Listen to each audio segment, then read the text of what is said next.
Am I the a-hole for not choosing my biological dad to walk me down the aisle? When I 30F think about my life, it feels like there are two completely separate stories stitched together by one thread: survival. The first chapter begins with chaos. My earliest years were unstable at best. My mom, well, let's just say she's never been the type of person you could rely on. When I was 4 years old, my biological dad, Henry, went to prison for fraud and drug-related charges. He wasn't some mysterious absent figure before that. He was around, but his choices and the company he kept meant trouble was never far away.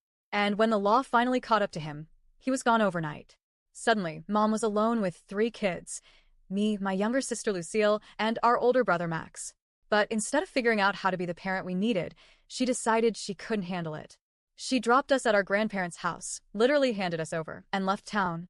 No plan for visits, no stability, just gone. My grandparents were already stretched thin. They lived on a fixed income, and years of bailing my mom out of her bad decisions had left them in debt. But they didn't hesitate to take us in.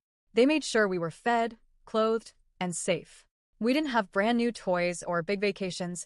Our birthdays were simple, our clothes often secondhand, but we had love.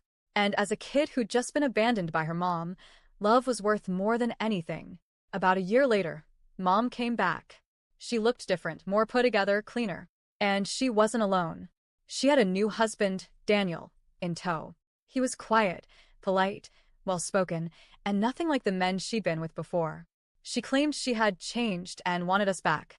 She begged my grandparents to forgive her and insisted this time things would be different.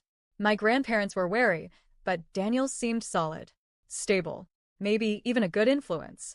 Eventually they agreed, and just like that, we were moving back in with Mom, though in hindsight I realized it was really Daniel we were moving in with. From the start, Daniel stepped into the role of a father in ways Henry never had. He had inherited property from his parents and worked as a landlord and property manager, which meant we were comfortable financially. But it wasn't just about money. Daniel gave us something far more valuable: his time. He took Max to every single hockey game, rain or shine, never missing one.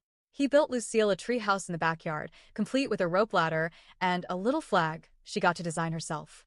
He taught me to play the guitar, sitting patiently for hours while I fumbled through chords, and he even surprised me with my very first guitar. It wasn't cheap, but he said he could see how much music meant to me and wanted to encourage it. For 4 years, our lives felt normal, happy even. We had family dinners, movie nights, and birthdays with homemade cakes and laughter.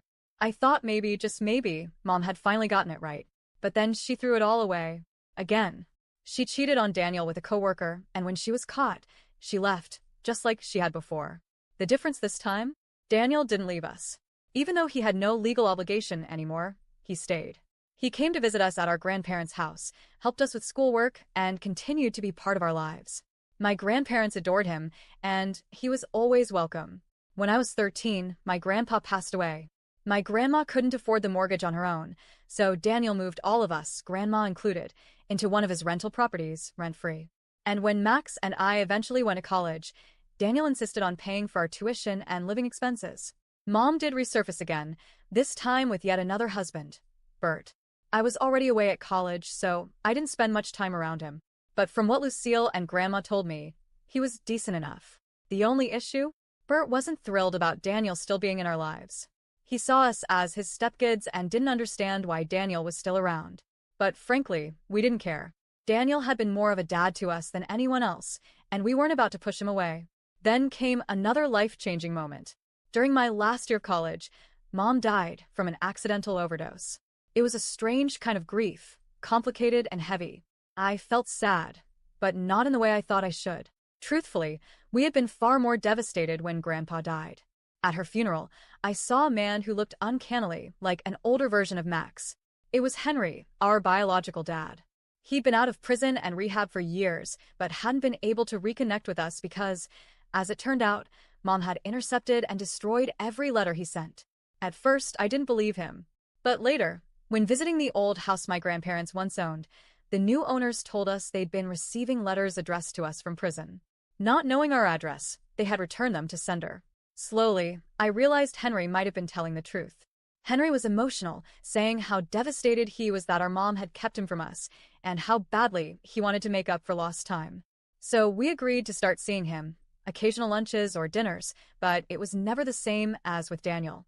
We still had weekly family dinners with Daniel at Grandma's house.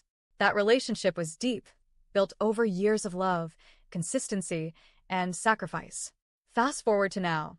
I'm getting married in 3 months. Asking Daniel to walk me down the aisle was one of the very first things I did after getting engaged. When I asked, he broke down crying deep, raw tears and said yes. That moment alone made all the hard years worth it. But then Henry got his wedding invitation.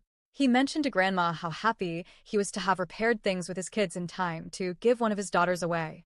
Grandma, not realizing I hadn't chosen him, said, "Oh, she already asked Daniel."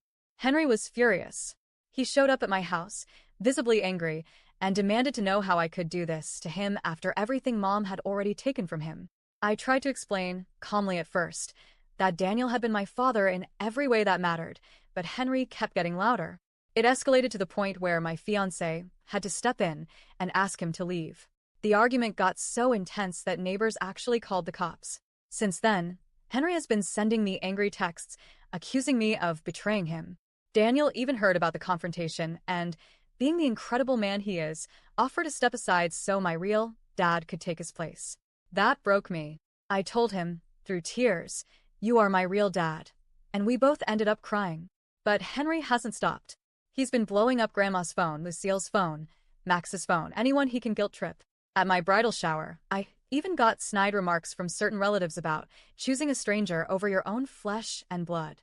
Here's the thing, I don't hate Henry. I believe it when he says Mom kept him from us. I don't doubt that hurts him deeply. But Daniel stayed. Daniel showed up. Daniel raised me, gave me a home, paid for my education, taught me life skills, and loved me without obligation. So yes, I'm sticking to my decision. Daniel will walk me down the aisle. Am I the a-hole for choosing the man who raised me over my biological father?